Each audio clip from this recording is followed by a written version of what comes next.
Welcome, everyone. On behalf of my colleagues to today's GNCC Lunch and Learn, generously sponsored by YMCA of Niagara.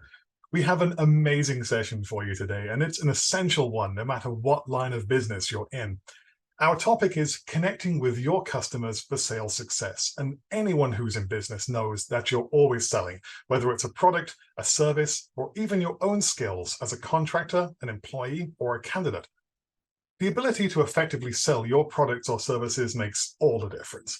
This webinar has been specifically designed to empower you with essential knowledge and skills required to excel in the art of sales. Whether you're a seasoned business owner looking to refine your sales techniques or a budding entrepreneur seeking to gain a competitive edge, this webinar is your gateway to success. To sell to customers, you have to know them and to know yourself. And without this fundamental knowledge, you'll never truly succeed. How do you do that? Well, we're going to show you today, and there's nobody better to show you than SUE WEDSWORTH, our special guest. SUE is a success coach, empowerment speaker, and the president and CEO of WEDSWORTH Incorporated. For over 2 decades, SUE has been consulting with individuals and businesses and has taught business, accounting, and finance at Sheridan and Niagara College for over 10 years. As an organizational behavioral expert, she focuses on helping businesses improve their workplace culture and results. And if you're hungry for more after today's webinar, she also delivers a bi-weekly podcast called Potential Awaits, helping to educate and inspire others to change their lives for the better. Our Lunch and Learn is proudly sponsored by YMCA Employment and Immigrant Services of Niagara, a steadfast partner in our Lunch and Learn sessions. Their support is invaluable as they offer employment programs that assist job seekers from entry-level to positions to senior roles, making the job search journey more manageable. Their extensive employment service programs help connect employers with talent, and if you're hiring, the YMCA makes it easy for you. Before we delve into the core topic of our session today, I'd like to introduce a brief 5-minute financial download from C.R. Smith Financial Services, brought to us by my good friend and investment wizard, Brandon Curry, advisor at C.R. Smith Financial and Sun Life Financial. Take it away, Brandon. Thank you, Hugo. Investment wizard. All right, checks in the mail. Thanks very much. Really appreciate it. Thank you again for the kind introduction, Hugo, and the opportunity to speak today. My name is Brandon Curry, and along with my colleague, Matt Milner, who's also on the call, we are from C.R. Smith Financial. Next year, C.R. Smith Financial will be turning 50 years old, and we've been in the financial industry for over 50 years. There are 3 main facets of our business. There's insurance, which encompasses life insurance, health insurance, and disability. There's the wealth component, or what Hugo likes to say, the financial wizard component. We are a full-service brokerage that has partnerships with all the major fund companies in Canada. We specialize in financial planning, aiding families and businesses from transferring their assets and wealth to the next generation, and also helping businesses with their succession planning and organization planning. The third piece, which we will touch on today, are the group and personal benefits facet of our business. We are one of the largest group benefit brokers in Niagara, and we aid with fully customizable benefit plans and group RRSP plans. What we're talking about today is the group benefits plan. So last month, we touched on the importance of having group benefits and what we've seen as a huge trajectory upward in more and more employers choosing group benefits as also to add and make a holistic salary package offer. One of the main 2 facets that you'll hear a lot of, which we'll touch on today, is the healthcare spending account and the wellness spending account. On the street, and when you talk to employees, these 2 are usually intertwined and are usually called just a healthcare spending account, which is technically not true. A healthcare spending account is an employee benefit. It helps employees pay for health-related expenses with tax-free dollars. Think of it as just a kitty with money in it. This includes medical, hospital, prescription drug, dental, vision, and hearing expenses that are not reimbursed or haven't been fully reimbursed by your benefit plan. It provides a non-taxable alternative or a supplement to traditional benefit plans where employers select a certain dollar amount for their employees to spend on eligible expenses that they predetermine is allowed or not allowed. The Canada Revenue Agency regulates healthcare spending accounts and including item eligibilities such as ambulance services, specific cancer treatments, dental services, registered massage therapies, and more. Anything that goes through the healthcare spending account is adjudicated by an insurance company, and therefore it then is considered to be a legal deduction for income tax purposes. A wellness spending account, or a WSA, is a personalized wellness health program which provides employees with a taxable allowance to spend on wellness-related activities and products. The purpose of the plan is to promote employee wellness while limiting expenditures for the employer through a predetermined allowance, very similar to the healthcare spending account. But examples in this category would be personal training, gym memberships, shoes, fitness equipment, daycare, childcare, things that really add value to an employee's life and makes them more healthy, and also from a mental health perspective.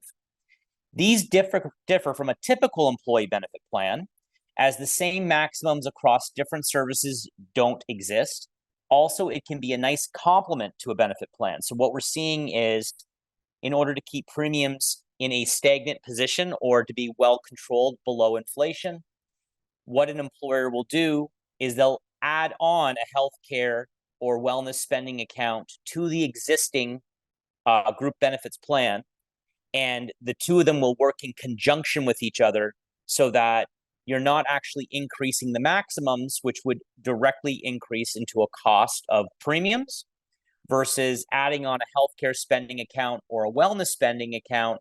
You're capping your cost because you know exactly how much cost per employee it will be. Again, it can be fully customized, just very much similar to the healthcare spending account. And again, examples for this would be gym, fitness centers, annual memberships, education, tuitions, books, even smoking cessation programs. As always, this is also known as a personal spending account in some capacities. And because it's adjudicated by an insurance company, CRA would determine this to be also an eligible business expense. If anyone is looking for more information or wants to explore this further, please reach out to Matt, myself, or Jay, who is also on the call, and we'd gladly assist you in any way possible. All right, thank you very much, Brendan. So it's the world of finance and investment is a very confusing one. I think that's fair to say, but it's good to know that Brandon and his colleagues are there to make it easy for you. So for more of Brandon and the CR Sniff team's investment wizardry, check out the link in the chat. And now it gives me great pleasure to welcome SUE WEDSWORTH for the highlight of today's webinar. SUE is going to cover a lot of ground, and if you have any questions, please type them into the chat and I'll be glad to ask them at the end of the presentation for you. I can't wait to hear what you have to say, and I'm sure you can't either. So without any further ado, SUE, show us the secrets to sales success. There we go. That was awesome. Can you follow me around and introduce me all the time, Hugo? That would be great. So thank you very much, everybody, and welcome to today's Greater Niagara Chamber of Commerce Lunch and Learn. I'm so happy to be with you to talk a little bit more about how the DISC assessment can help you with respect to sales. Now, DISC assessments have been around for some time, but not a lot of people have had an opportunity to understand exactly some of the relevance that they can be used for. So I'm really happy to make that connection for you between that and sales. So today we're going to learn a little bit about what your own behavioral style may be, what the behavioral style are in others, especially prospects and customers, and then using that information, figure out ways in which you can adapt to interact with not only your prospects, your colleagues, your existing customers through 5 stages of the sales cycle. So before we get into sales, we need to look at what is the DISC and what are all the behavioral styles that we've been talking about. Now, when I first started in sales, I don't know, 30 years ago, I was thinking, you know, why do people not act or think the way I do? That just seemed logical to me. But at the end of the day, a lot of us, including myself, made that mistake that we just assume that people act and think the way we do, and they actually don't. And in studying human behavior over the years, what we really started to think of is, hey, why don't we treat people the way they want to be treated? So that's what we were first taught in sales, is treat people like royalty. And who doesn't want to be treated like royalty? But as we started to learn further and further along, and the creators of DISC actually realized this, is most people want to be treated the way they want to be treated, not the way we think they want to be treated. So we've developed this platinum rule: treat others the way they would like to be treated. So what is DISC? Well, DISC is an acronym, and I'm going to go over what that is, but it's basically modeled behind a needs assessment, needs motivated behavioral review of how people act. It's about the emotions they show when they are relaxed or when they're stressed. And we've learned over the years, and if you've ever looked into behavior, we are a mix of inherent genetic makeup as well as what we've learned over the years. What DISC isn't is it's not a full personality inventory. Full personality inventories are very, very complex. And it also is not an IQ test. It's not an EQ test. It doesn't measure intelligence or values or education or experience. It just looks at what people need, what motivates them, how they behave. And we take that and we develop them into 4 major styles. So now we're going to look at these 4 major styles. And I am an acronym junkie. So maybe this is why I gravitated towards DISC, because DISC is an acronym. It stands for these 4 behavioral styles. D is for dominance, I is for influence, S is for steadiness, and C is conscious. So conscientious. I always say conscious. Conscientious. There we go. So what does that basically mean? That basically means that from there, we act in a certain behavioral way. Certain people will come across as what we call guarded. So think of it as maybe the cynic or not openly trusting. And at the other end of this scale, we have people that are a bit more open, more trusting, more optimistic. And I'm hoping the people in the audience are starting to look at these describers that I'm talking about and thinking, do I fit this category? Do I fit that category? So hopefully you'll see some similarities in what we're talking about. On the other end of the scale, we have what we think of as outward emotion, or people that are being direct. A vernacular that's been used a lot in sales is an extrovert. And it's actually a misnomer that extroverts are better in sales than the counterparts, which are introverts. But DISC looks at them as what's being direct, outward emotion, or indirect, inward emotion. And we have a mix of all of us. But what actually comes out is we will be prevalent in one major style, with the others being a little bit more subservient. So, for example, those of you that tend to be more guarded but direct, you're going to fit into the dominant category. Those that are a bit more direct and open, you're going to be in the influence category. The steadiness, you're going to be a bit more indirect or introverted but open. And the guarded is going to be very indirect but guarded. So from there, we also see that a variety of people have different pace and priorities. So with that, we look at the next option of pace. So some people are faster paced. They talk fast, they walk fast, they make decisions fast. And at the other end of the spectrum, they're slower paced. And I don't mean slow, I mean slower paced. They talk slower, they're more thoughtful, more calculated in their decisions. They take a longer time to, let's say, even pick what they want to eat off a menu. Those are a little bit slower paced. And then from there, as even entrepreneurs, what you may find is sometimes you have to be a bit more faster paced to get things done. And on other times, you might be a little bit more calculated and a little slower to get things done. So sometimes not only ourselves, but our clients have a slightly challenge between pace. With that, we also have a task or people priority. So those that are more people oriented, they love people, they get energy from people, they talk to people, they like small talk, versus the task priority people. They want to get things done. It's about rules, it's about procedures, it's about step by steps. They don't skip steps, they just go exactly what they need to do to get the job done. And that's what it's all about. And you can see where we have some of the behavioral categories, dominance and conscientious are task focused, and influence and steadiness are people focused. We have dominance and influence are faster and more direct with their energy, and then conscientious and steadiness are slower with their thoughts and their talk and their walk, and a bit more internally focused. So when you're looking at clients, one of the first questions you might want to ask is, are you faster or slower paced? And would you consider yourself guarded or open?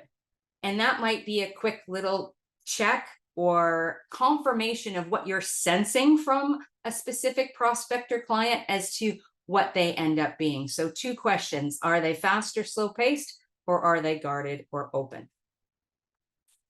So what we see, especially in individuals and in entrepreneurship, is there are cross challenges.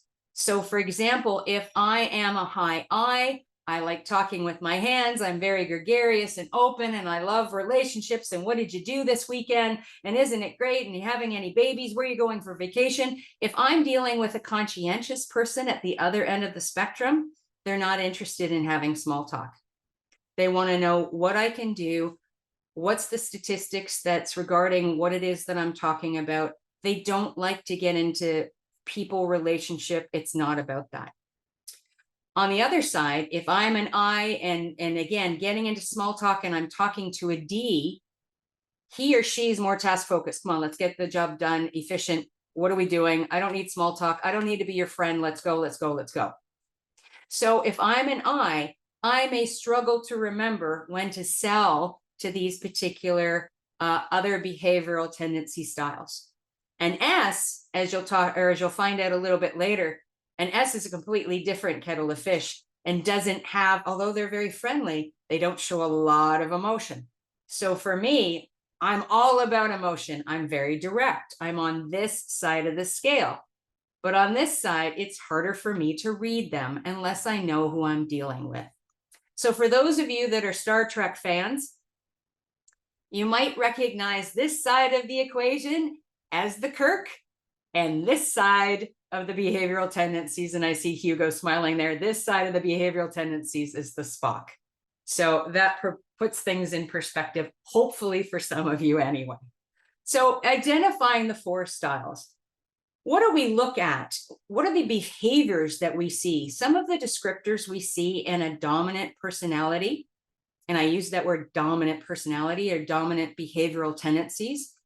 They are very direct. They are very forceful. They are very decisive. They come across competitive, challenging.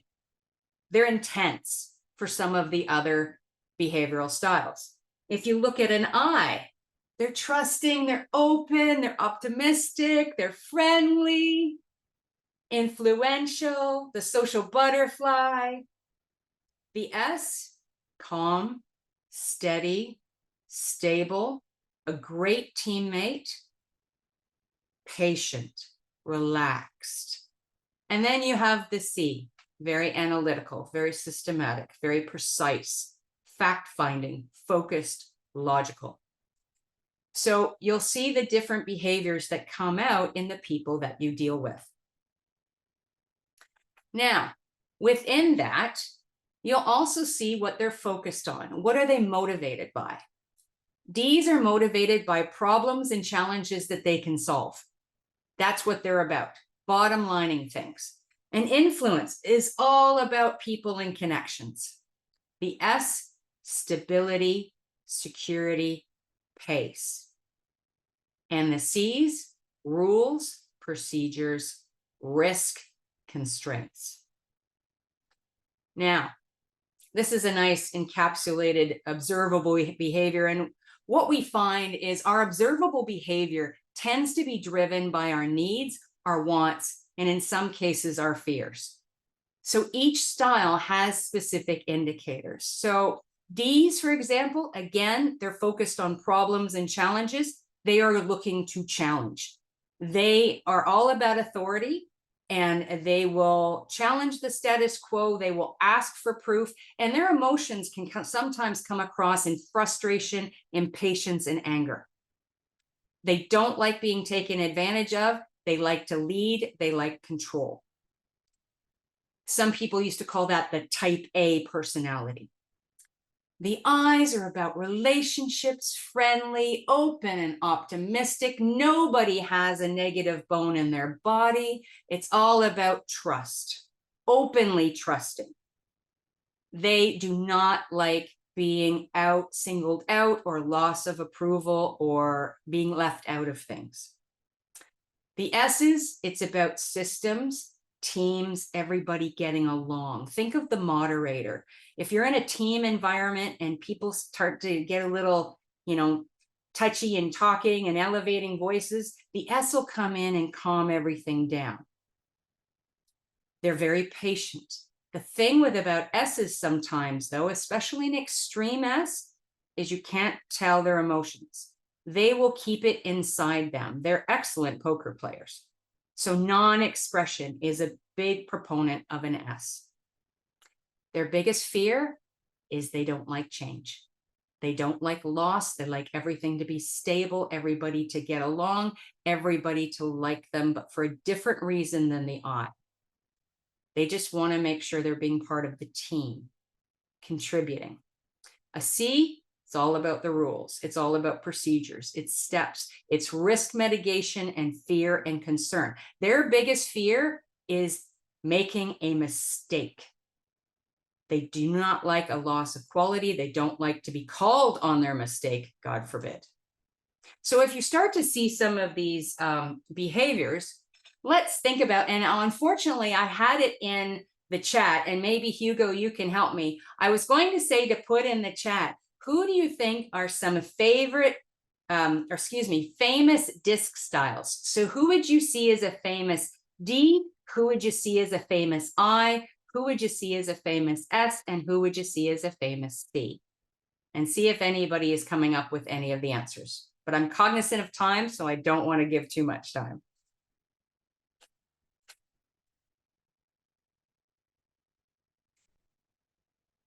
Should I do the do? I'm not sure if everyone is typing or thinking about it. They might be thinking. That's Yes. okay. You know what? One of the most favorite D's that comes up when I ask this question, Donald Trump. Donald Trump comes now outside of his stint in being a president. If you look at him from a businessman perspective, he is definitely a D. Get it done, get it done, get it done. Don't waste time. Let's get it done. I think of Will Smith, the celebrity, always smiling, always joking, always kidding around, lots of friends. The S, David Beckham. David has a very, very quiet disposition, a discernible, almost non-expression. It's interesting that he's smiling there, but you'll notice it's just a very friendly smile. It's not the Will Smith smile, the big, big teeth. He's just very shy and quiet about his emotions. And then Bill Gates on the C. So again, very calculating, very logical, working through step by step by step before making decisions.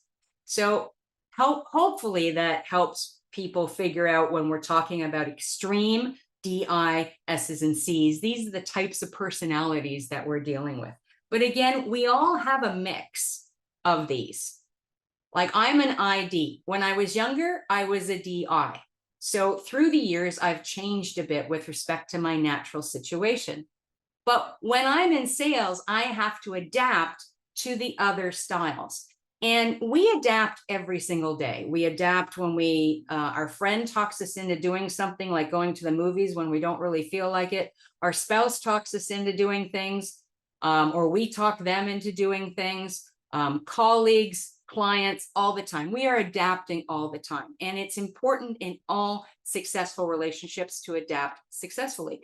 Here's the thing. No one style is naturally more adaptable than the other. But really, it's all about practice and understanding where you're starting from and where you need to go to. So now we need to understand our natural style, and your client's natural style is basically your knee-jerk reaction. It's instinctual. It's what you've always done. It's very unconscious and unintentional. And you'll see it even more when you are stressed or tired. Where you go to, what is your knee-jerk reaction? And it tends to stay somewhat consistent over time. However, we do understand learned behavior allows us to change slightly. Like I said, I was a higher D when I was younger. Now I'm a higher I. That also, we look at adapted behavior. So adapted behavior is what we do to respond to a situation or a relationship, what we intentionally choose to do. And it's what we think we should be acting like to be successful in a situation. It may be rightly or wrongly, but it's very intentional and conscious behavior. Now, in this example, I just want to point you out. So we have our D, an I, our S, and a C. And here at the halfway mark, this is our emotion line. So anything that is below it is things that we internalize, and anything that's above it is things that we show outward. So this particular person has a natural high D style. So can be impatient, can be angry, can be frustrated, especially when they're stressed. Bottom line, let's get things done. What are we doing? Come on, come on, come on.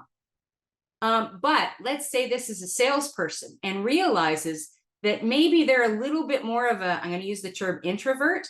They have to ramp up their I to be more engaging, more conversational with their clients, and they need to get things done. So they have maybe, let's say, lots of paperwork. So it's attention to detail. It's following the rules, the process. Now, the concern in this environment here, I just want to take 2 seconds to show everybody, and because this may impact you. This particular person feels the need in their environment to downplay their D tendencies and ramp up their I and their C. Now, in order to do that, that expends a huge amount of energy. Not only are they just downplaying their D, but they got to ramp up both their I and their C behaviors. And in situations when we see this, there's 3 questions that come out. The first one is, does this make sense? Do you see yourself doing this? Is it efficient? And is it necessary? So in cases where you answer no to any one of those questions, then we want to look at what's going on and how can you adapt a bit more efficiently. But in some cases, people say, well, yes, this is what I'm doing, but I'm exhausted at the end of the day. The thing is that you have to look at recouping energy. And if you're not recouping energy successfully, guess what? Over a longer period of time, you're going to experience burnout. A lot of people feel that they burn out because of the work that they're doing, and it's actually not necessarily the workload. It's the stress that you're putting yourself under in order to be able to adapt to be successful. So hopefully you're not doing that. But in adaptability, we do look at a variety of different things. So in a recap, before I get into the sales cycle, the dominant, you want to be clear and be specific. They're not there to make friends. And in fact, what they say isn't personal. So never take what they say to heart. The I's, it's always about them. They want fun, they want excitement, they want variety. S's, give them an opportunity to contribute. Again, they're a great collaborator, but it'll take them a while to respond. And draw them out because they're not showing you their true emotions. And C, prompt, precise, calculated, provide facts, answer questions, but give them time to think with silence. Again, before, I'm an I, so dealing with silences is excruciating for me, but it's important for them. All right, so sales process. We're going to go through the discs, 4 disc styles, and understand the sales process at all of the stages of the sales process. And when you're dealing with the sales process, basically, there's a variety of different stages, but it all comes down to basically this. You're connecting with clients initially, you're going through a needs and wants assessment, and I'm sure Brandon will attest to this when he goes through his financial needs analysis as well. Then you look at solving the problem or the want with specific solutions. So you're going to collaborate in some cases, or you're going to sell them or present them the solution. You're going to ask for the business, and then you're hopefully going to assure satisfaction after the sale. All of this particular process actually came forward and collaborated with DISC on this book, Relationship Selling, the 8 Competencies of Top Sales Producers by Jim Cathcart. If you haven't had a chance to get it, I would recommend it. Okay, so at the top, it recommends, or it reminds everybody what style they actually are. So the Ds, again, are direct, but guarded and fast-paced. So when I'm connecting with a D, they want to know the bottom line. What value am I going to be giving them? They're not going to waste their time talking to me unless they see the value that I can provide. So it's about the bottom line results, increased efficiencies, saving time, return on investment. Be concise, be time conscious, be efficient. They are not there to make friends. So very, very, very little small talk. The I's, on the other hand, shake hands, sometimes hug, show personal interest in them. How was your weekend? So great to know you. You look great. Let them set the pace of the conversation. Attentively listen. Give them stories. They love stories. They love to visualize. Humorous stories, unusual stories, anything that can connect you to something that they'll remember. Because again, it's about them. Give them big picture details, ask them questions, get them talking about themselves. S's, businesslike. Do not come as an in-your-face sales approach. They will scare away so easily. Pleasant, non-threatening, friendly manner. They are about stability. Give them step by step. Why are you engaging with them? Keep it businesslike. Let them open up to you. C's, oh, by the way, as I forgot to mention, or I might have mentioned, again, the higher an S actually is, the more their true emotions will be concealed. So they're very, very difficult to read. The C, very little social interaction. In fact, most C's don't like social interaction at all. So get to the point. Use small talk only to establish your credibility. In fact, before you meet with them, it might be good to give them an agenda, an overview, how much time you're going to take, and deal with facts and logic for them to review. In the exploring the needs and wants stage, again with the D, to head off impatience, just alternate between asking questions and providing info. Make the questions logical, get to the heart of the matter, show them you've done your homework, and again, connect what they're doing or what they're talking about to their business goals. Again, for them, it's all about the bottom line. The I's, well, they get a little bored easily when they're not talking about themselves. So again, talk about stories and information, draw them out with anecdotes and how to get that that information that you want, but keep the questions brief, but give them big picture details, get them to visualize 30,000 feet. Don't get into the minutia. They don't care about that. How can you help them make their dreams and their vision a reality? That's what they want to hear. S's, gentle, open-ended questions to draw them out. They, among all of the behavioral groups, do not like confrontation at all, ever. So if they are feeling like they don't want to buy you or talk to you, they may just tell you what you want to hear. And you'll never really get the true feeling from them, unfortunately. So you may need to take multiple meetings. Give them plenty of time to open up to you, to reveal how they are feeling. That's the downside and the struggle with the S. With the C, again, get to the point. Logical, fact-based questions. Use a combination of open-ended questions and closed-ended questions.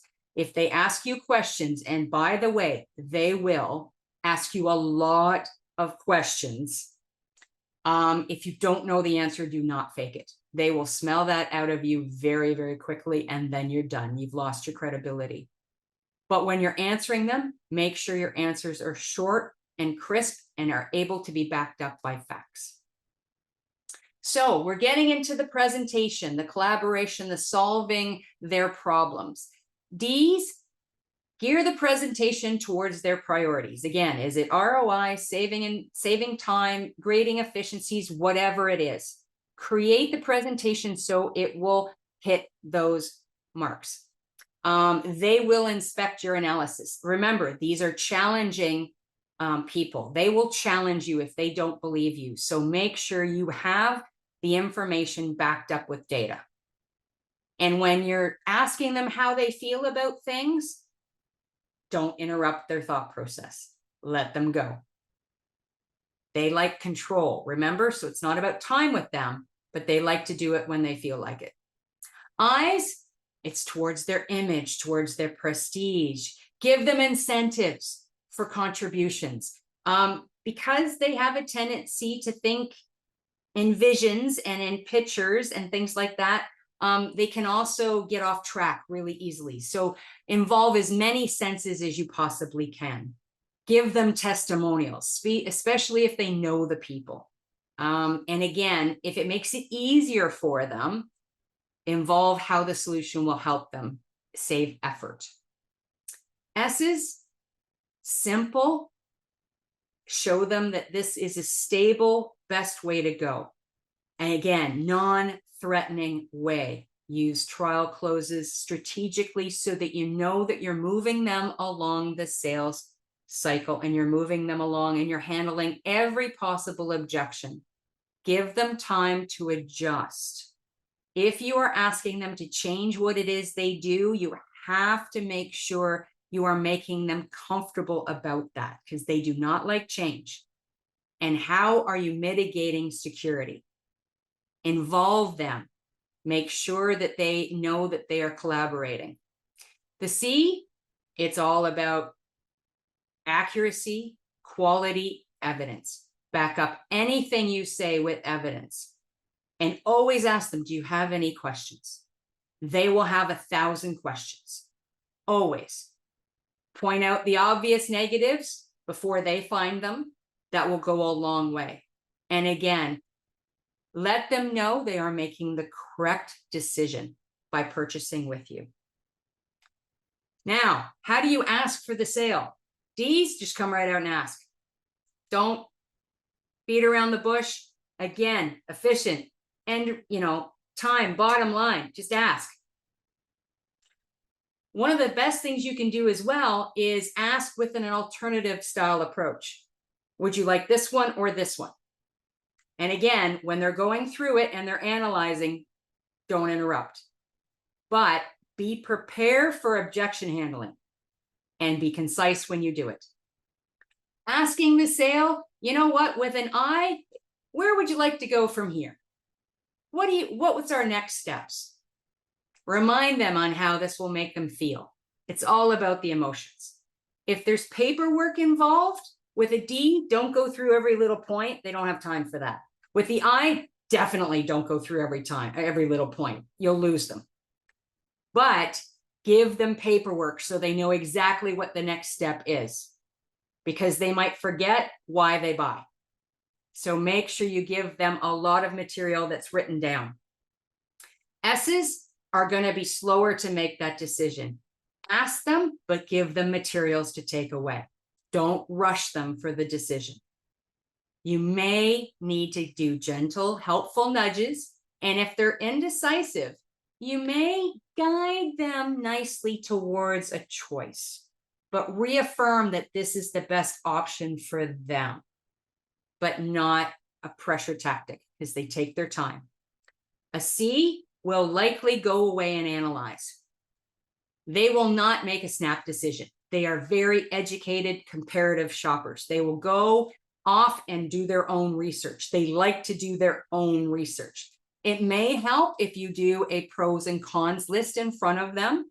But remember, with the C's, always want to go back with, is there any other questions I can answer for you? That's it. When they're done asking questions, they'll be able to make their decision. So you can probably get an idea as to who is easier to sell to and who is a bit more difficult to sell to.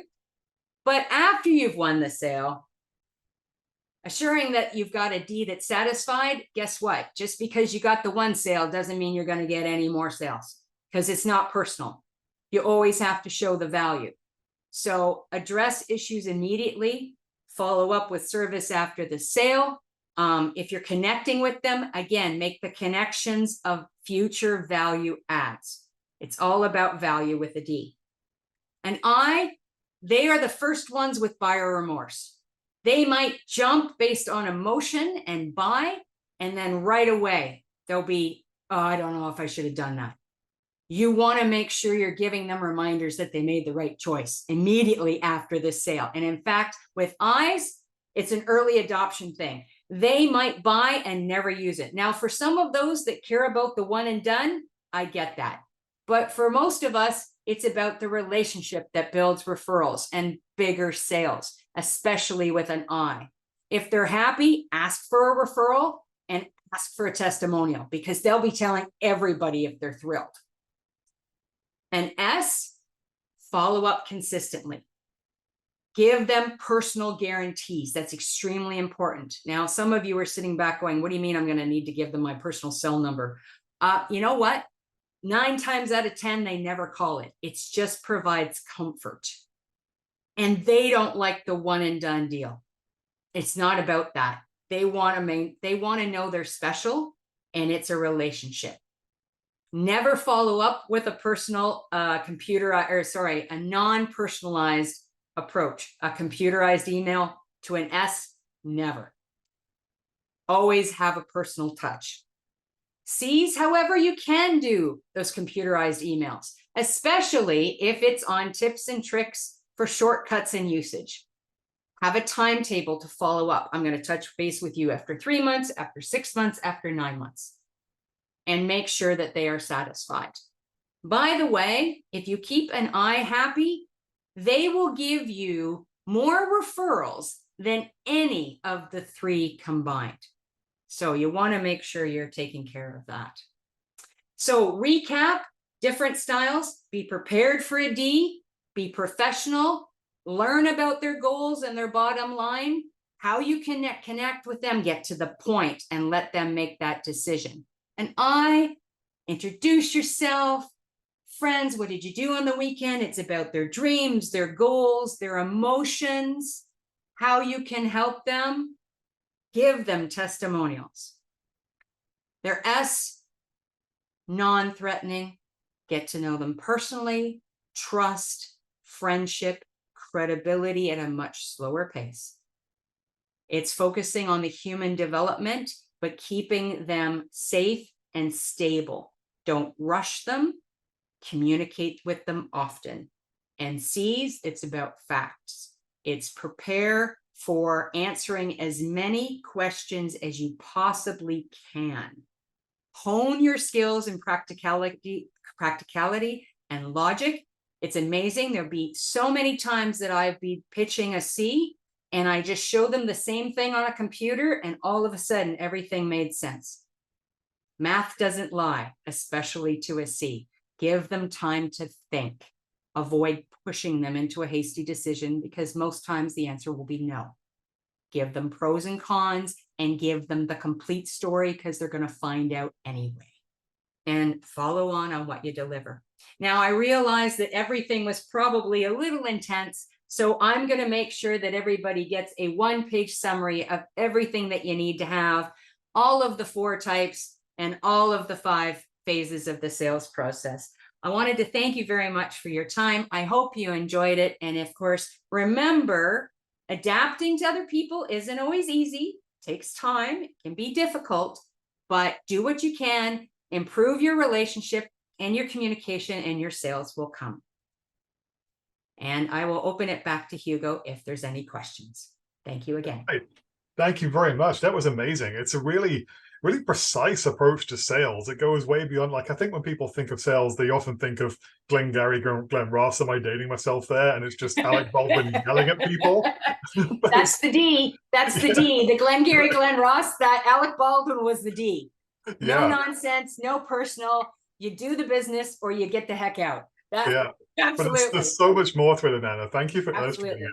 And I always love a good Star Trek reference. I thought it was going to be Kirk and Picard, but Kirk and Spock makes more sense, I think. So that's great. Well, Kirk and Picard, you have, we'll have that conversation off the thing, but Kirk is very much the I with D. Picard is probably the I with the S. So very much more the diplomat. Right. And that is the S for sure. Yeah. Well, but let's not dwell too much on that. Bearing in mind, not everyone in the audience might be, a big exactly might not be a Trekkie. Absolutely. Yeah, but you actually solved a bit of a puzzle for me, actually, which was I've read many times and experienced that transatlantic business deals. Like I'm British, as you can probably tell, and so deals of the Americans often tend to be very difficult or to fall apart because they sort of talk across purposes, and the Americans find that the British beat around the bush. They won't get to the point. They spend a lot of time on pleasantries. They don't want to talk numbers. And the British find that the Americans are brash, they're too bold, they just want to slam their palm on the table and say, what's the bottom line? And it's really because of the different cultures. Like a British culture really encourages the S type, and Americans are more the D. And once you explain that, I was like, that makes complete sense. Yeah, and you're right. The cultural references are very, very big, but also to, what you grow up with. Right? If you're taught to be more of an S, and when you go against a D, that is very difficult. And the spectrum, if we go back, they're at opposite ends of that spectrum. So unless you know how to deal with a D the way they want to be dealt with, it can be a challenge. Yeah. Well, I've got a few questions for you. We've got a bit of time. We do have space for some more audience questions as well. So if anyone, after all that, has a question for Sue, please type it in the chat. We'll be happy to give it to her. But I actually have one of my own I can start with, which was, when you were talking, I confess I was making it about me, and I was thinking about where I fit in, and about the adapted type and the true personality type. And I think people who first meet me, they often think I'm an I. Because that's like the adapted type, but I'm really more of a C. And you said like stress and tiredness tend to reveal like the true personality type. But if you don't want to make your client run a marathon, or you don't want to pull a fire alarm, what are some indicators or cues that you can use that sort of indicate what the true personality type is? Because we all play act a bit, when we're in public, when we're dealing with other people. So how can you find out what a person is really like? So there's a couple of different ways. Like I had said, unfortunately, relatively quickly, one of the best ways is to just listen to them. First of all, do they talk fast or do they talk slow? That's the one thing. You take them out to lunch. That's a good one. See how long it takes them to order something off a menu. That's a big one. But if you're not going to take them to lunch or a Starbucks or something like that, just ask them, do they consider themselves fast-paced or slow-paced? Like, when we're starting to get to know people and we're saying, where do you live? What do you do? That kind of stuff. Just a couple of general questions. Do you consider yourself fast-paced or slow-paced? Let's say making a decision. Do you consider yourself doing that fast or slow? And then, you might also be able to connect with them as to whether they feel guarded or open. Are they seeming a bit more of an extrovert or a little bit more of an introvert? Are they seeming a little bit more trusting? Are they sharing with you what they did on the weekend? Or are they sort of not too much? Like, what did you do? Not very much. Okay. So maybe they're not ready to open up a bit. You know, asking someone, are they guarded or open? Sometimes that can come across, especially to a guarded person, like, why do you want to know? If it's a true open person, they'll just go, oh, I'm open. So, I mean, in a nutshell, would you consider yourself fast-paced or slow-paced? Would you consider yourself open or guarded? Those are sort of the two questions until you get to know them. When you can start to even have a conversation, you can really get a sense of what they are based on what they say. And, you know, the best salespeople are the best listeners. So listen to what they say, the speed that they're talking, the speed that they're walking. Obviously, I talk fast, so I'm on the faster scale or automatically. And you can also see by my gregarious, you know, tendencies that I'm a bit more open. Right. So if I tend to slow down my talk, have less emotion, talk like this, you're probably going to think, okay, she might be an S, but she might also be a C. So then you'd ask some questions. Right. So it's really about watching like how they act, what they do. Yeah. Excellent. Thank you. Yeah, I think that's really challenging for people. Yeah. And if you can't figure that out, then they may be a blend. And then if they're a blend, just go with your gut. Okay, good advice. The next question I have is actually about customer relationship management tools, CRM, and I'm wondering if those can be of any use in offering any insights into what a customer's personality type might be, like from analyzing their communication patterns, spending habits. Are there any tools like that? Do they work? Yeah, absolutely. CRMs are absolutely excellent for not only capturing the information, but also recording experiences that you've had with clients. So for example, even asking people how they want to communicate, you know, email, text is a certain way of communication. Do they want to have a Zoom meeting or do they want to have an in-person meeting? So an I and an S tend to go more to an in-person meeting. An S and a D and a C, time saving, Zoom meeting. So how they want to be meet is one, how they want to be communicated with is another. D's and I's don't have a lot of time for email. It takes too long, right? We want something efficient.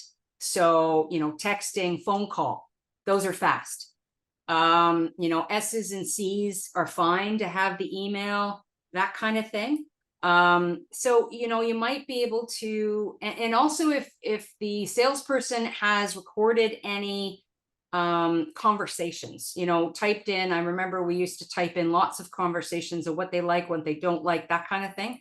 You can also garner those types of responses and get a sense as to, you know, are they going to tell you about their family life? Like, do you know anything about their family life? Anything like that? Your I will tell you absolutely everything about family, about their dog, about where they live, where they used to live, everything. So the more information you have, you generally tend to have an I first, then maybe an S, then a D, then a C. So you can get information from that to help. Right. So not just the type of information, but the amount as well tells you. That's absolutely. That's absolutely. interesting. Again, the D's and C's they're not there to make, it's not about a relationship. It's about a task. Getting the job done. I'm going to use you to do what I need to get done. And that's it. I don't need to tell you my world. I don't need to tell you if I'm married. I don't need any of that.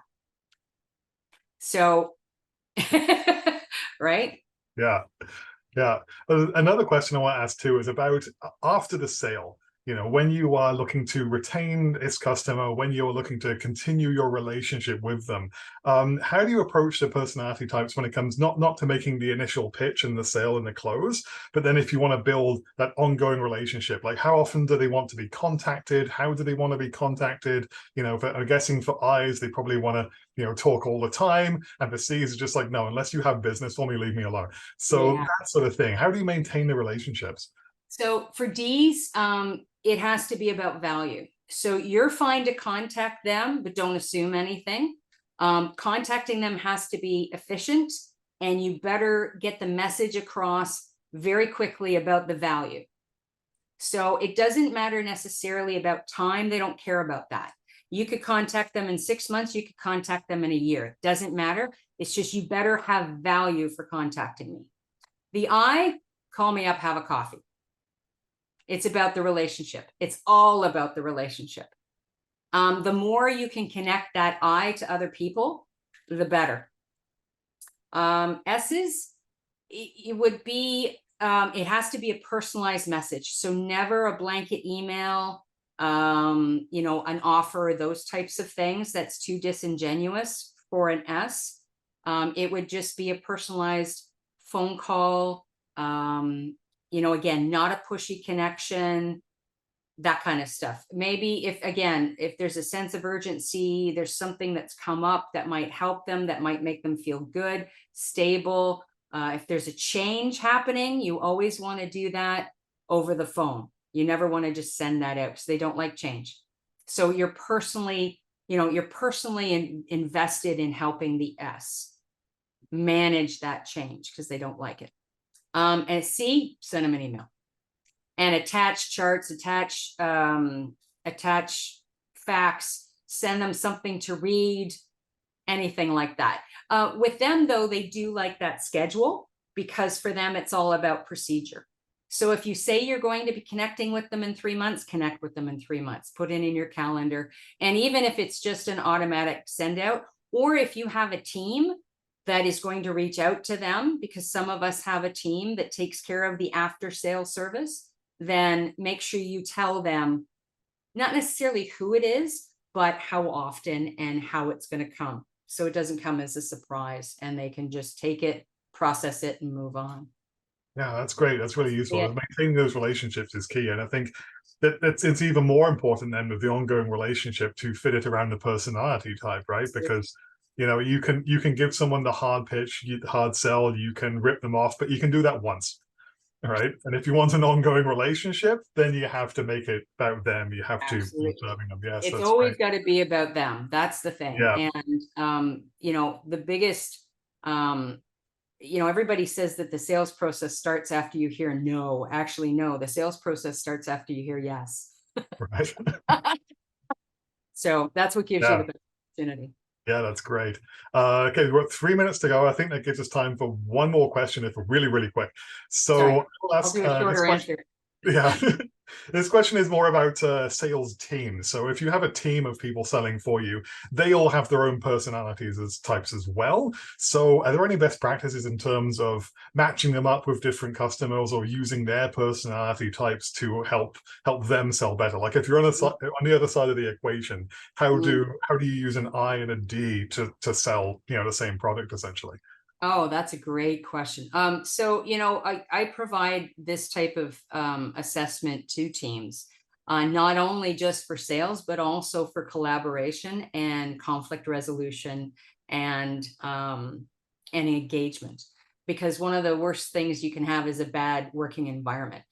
So when depending on the different style, no one style sells better than another. A lot of people think that an I is the best salesperson. Actually, one of the best salespeople I ever met was an S. And it's just because they are just so, you know, laid back and calm and relaxed about it. And they were able to bring so many people in. So I think it's just important that whatever style you are, you know what it is, and you need to understand more specifically how to adapt to the client's style. Anybody can sell, that's a learned skill, but, you know, showing, for example, your D, and your D is one of the styles that has to adapt the most because Ds will show impatience and anger and frustration. And as soon as you show that to a client, you know, especially if they're one of the other three, then you're done. If it's another D, then you're just going to bang heads. So, you know, it's just understand your own style. And if you're selling in a team, understand the other person's style and be able to adapt easily between the other person's style and your style. For example, I know we're running out of time, but one of my partners was a higher D than me. And I needed to realize that some of the things that came out of his mouth, it's not personal. You know, like, stop acting like an idiot. Now, an S would take that like to heart and go, oh my God, you know, like, but you have to understand, a D just uses words to communicate. There's no message. It's nothing personal. It's to get a job done. Stop acting like an idiot and let's get the job done. So once you understand that, you can work more effectively. But a D has to accommodate the most when dealing with the other styles, because the other styles don't jive well with that. So the best thing is long story short, not, you know, every style sells well. Understand what style you are and adapt the best you can, the most efficiently you can, in order to keep the rest of the customers happy. All Or right. colleagues happy. Yeah, thank you. That's great. I have a lot more questions, but we are completely out of time. So My apologies. we have to move on right there, unfortunately. But I wanted to say to everyone, thank you so much, Sue, for presenting all of this. If you want more insights from Sue, then do check out her podcast and her site. We'll put the link in the chat for you. And we have recorded this entire presentation. So if you want to go back and review anything, you have that option.